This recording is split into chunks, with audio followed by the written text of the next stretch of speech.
It's not about you personally, but I mean, such a remarkable one. Where does it rank for you or in the team? Just beating the Springboks at Ellis Park, I think. Yeah, it's got to rank really highly. I haven't spoken to the team that much. For me personally, last time I came here, I think we had a 26-10 lead at one stage and got absolutely swamped in the last quarter. So to come back as we did after being 22-0 down, and gee, the Springbok, when they get their game going, they are very, very hard to stop. And we probably got a little bit lucky. Even when Andre went down the left-hand touch a couple of times, one of the times just a loose ball, and Tom Wright went 70 metres and scored at the other end. So we're realistic about how we had to hang in there, but I'm really proud of the way we did hang in there. And part of that was Fraser getting over ball, and part of it was just the determination to defend our line once we got into the game. Sorry. Can I go? I mean, that starts. I mean, teams generally don't come back, but you showed this in the Lions series as well. I guess the first half of the first test was your worst half, and then the rest of the series, you could probably say you guys are the better team. It felt like a microcosm of the Lions series in this game. This team's got a lot of resilience. What's that come from?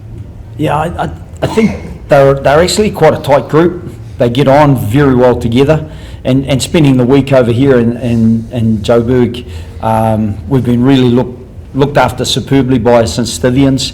They've been superb, so training there and just giving the players the chance to gel together, and I thought that real collective resilience was evident today, and we're going to need it going forward. I certainly know that.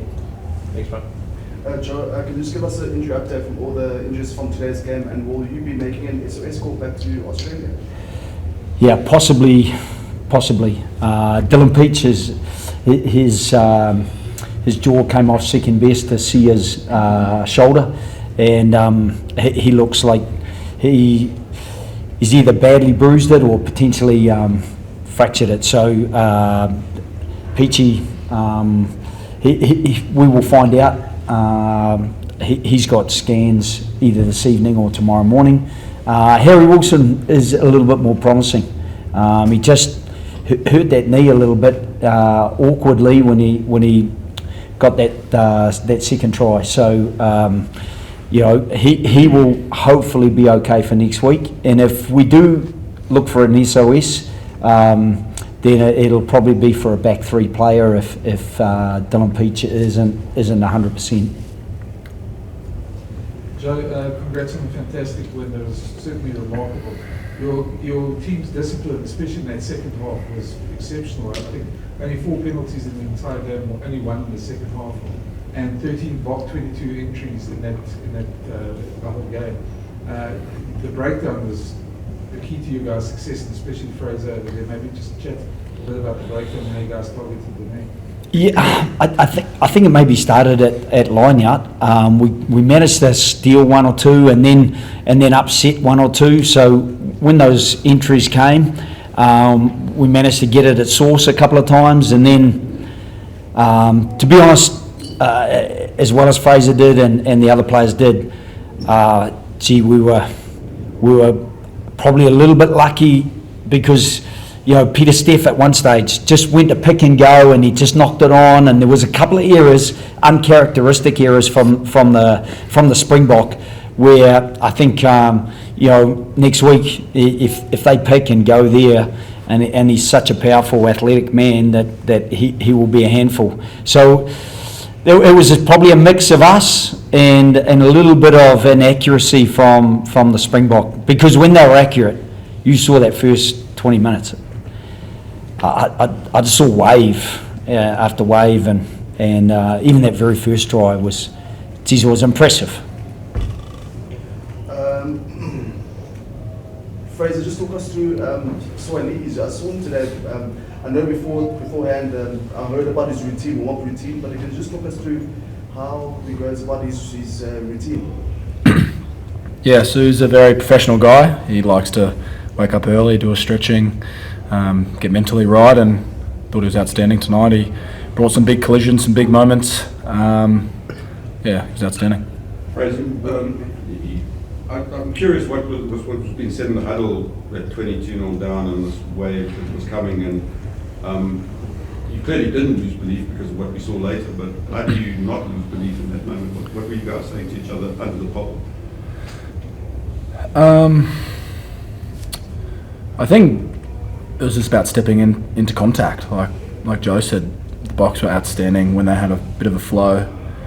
We were lucky in that last 20 seconds in that first half to get that ball back, so it went 22-5. Then we came into sheds, got a great message from Joe and from Laurie, and it was just honestly about stepping up and getting into that contact and winning the collisions. And I think the group responded really well, and I thought Harry Wilson was outstanding. He, in the first 2 minutes, took the game on as captain and led from the front. Fraser, I wonder if you could just talk to me through, I wonder if you guys felt throughout that you've been written off in the week leading up to this match, and how you guys kept your confidence in beating a world champion team at a venue where you guys also have history against you. Yeah, it was pretty special, but to be 22-5 at half time with some dominant contacts gone against us, yeah, it was a bit tricky out there. Responded really well to our leaders, bringing us in together, and we just backed our game plan. We came in at half time, had a great game plan, and we're able to produce some great footy in that second half. And I think Joe's been big on fundamentals and not dying on our feet. We want to go out there and we want to play an attacking style of football, and that's what we did right up until the 80th minute. Rabs putting in that kick to get a 50-22 just shows sort of his outstanding rugby IQ, and I thought it was a great game from everyone. Congratulations guys on a really special win. Joe, there's always a lot of talk about altitude down in this park, but I mean it's undeniable that you guys finished a lot stronger in that game.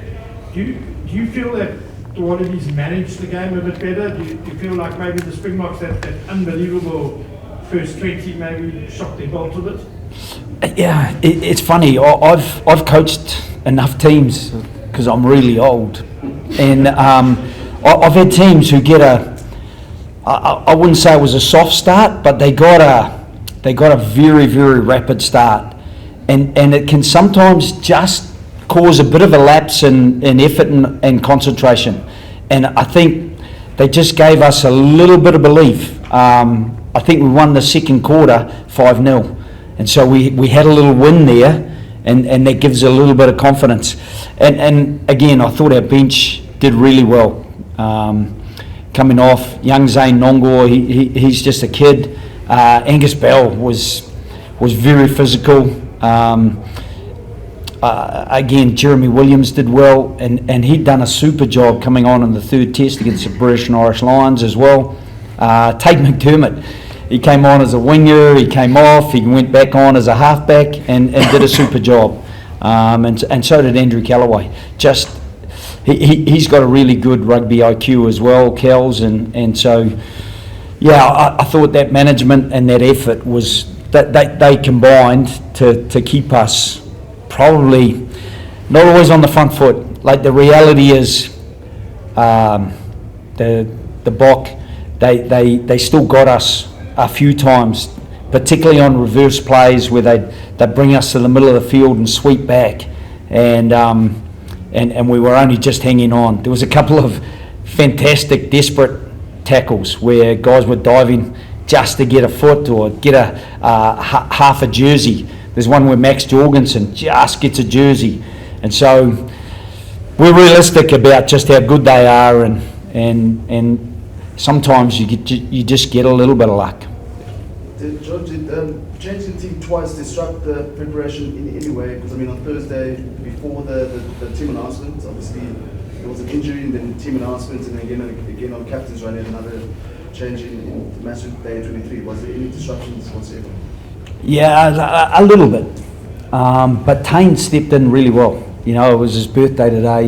He didn't get on, but when you're the last sub, that sometimes happens. You don't get to finish the game because if we put someone on and there's an injury, you just get yourself into trouble. So we were just trying to manage the back end of the game, and James O'Connor he just grew into the game. I thought he got a little bit rattled in that first 20 minutes just with the heat that the Bok brought, but as the longer the game went on, I felt he started to manage it really well.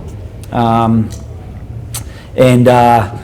know, the rest of the bench was really effective as I described. Joe, this is just from a distance. We've been looking at Australian rugby, Wallaby rugby for the last few years from here, and a little concerned that maybe rugby's battling there. But the last two performances in particular, I mean, it can change that quickly. Do you think these two performances will change perception of Wallaby rugby, not only globally but at home? You've got to earn that every time you go out. You know, I know with my experiences with Ireland, you know, every time we went out, we had to be really competitive every time. And so, you know, I still think we're building our depth and our strength and depth, and we're building our game shape and our commitment to what we need to deliver each time. But they're a great bunch of young men, and their effort, their ability to roll their sleeves up and earn it, I think, you know, they deserve the support that we got in that third test at home, particularly. You know, hard to come this far around the globe and get the same level of support. I didn't see too much gold there, but you know, hopefully from home in Australia, there was some really good support, and people were hanging on through to 1 a.m. or whatever it was in Australia to watch that performance. Joe, congrats on the victory. We've seen in the past the Boks, when they're favourites, they don't perform at their best, but when they are underdogs, they tend to, you know, play way better than, you know. So, do you expect a backlash from them next week? Yeah, absolutely, and I don't think it'd even be a backlash. Like, that game was probably closer than the score dictates, in that we scored a couple of tries when they looked very dangerous, and we got them on the break. You know, Joseph-Aukuso is a good example. You know, they actually had numbers on the edge, and his intercept, and he got away. As I mentioned earlier, Andre up the left-hand touch, and then Tom Wright grabs it and ends up running 70 metres. So the reality for us is we know we were under pressure, and we know that pressure's coming. And you know, I've coached against the Bok with a few other international teams and come out second, so I know whether they're favourites or not, they're a heck of a team. Anything further? Just a quick question on the warm-up. It just looked really intense watching you warm up. I mean, obviously we don't see you every week, so is that the normal? It looked like there was a lot of contact in the warm-up. Was it different today? No. Our warm-up is quite tight time-wise, but there is, you know, we've got to make sure we're ready, and there's no team you need to be readier for than South Africa for the contact. And to be fair, you know, for all our warm-up, it didn't translate into that first 20 minutes overly well. So, you know, maybe we've got to warm up a little bit harder or longer or something. But we always look at all those things, and we've got a really good leadership group who will kind of break things down and let us know how they felt going into the game, and then in that first quarter, and see if we need to just recalibrate a couple of things.